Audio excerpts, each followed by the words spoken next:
आ गई दामे शुनीदन जिस कदर चाहे बिछाए, मुद्दा अंका है अपने आलम तकरीर का।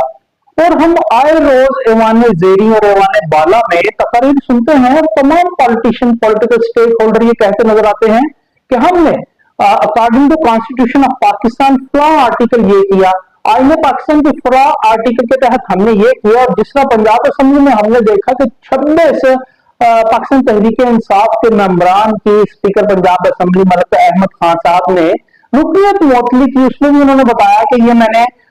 असेंबली रूल्स के तहत किया और आइन का आर्टिकल ये फला ये कहता है और आइन का आर्टिकल फला ये कहता है। मगर ऐसा क्यों होता है कि कभी भी किसी भी पॉलिटिशियन या पॉलिटिकल स्टेक होल्डर के मुंह से आज तक हमने ये नहीं सुना कि कॉन्स्टिट्यूशन ऑफ पाकिस्तान में आर्टिकल एक 30 भी है, 38A भी है, बी भी है, सी भी है, डी भी है, जो कैटेगोरिकली ये डिस्क्राइब करता है, जिसमें मन दर्ज है कि रियासत पाबंद है, रियासत को पाबंद करता है कि ऐसी पॉलिसी मेकिंग की जाए कि हर फर्द को लिबास,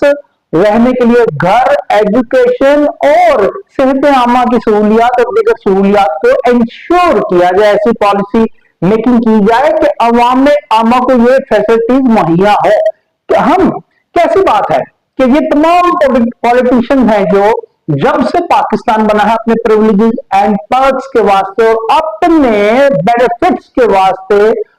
उनको सेफ गार्ड करने के वास्ते हमें ये आए रोज कहते नजर आते हैं, आपस में लगते हैं कि हमने आईन पाकिस्तान के फला आर्टिकल के तहत ये किया है। मगर ऐसा क्यों है कि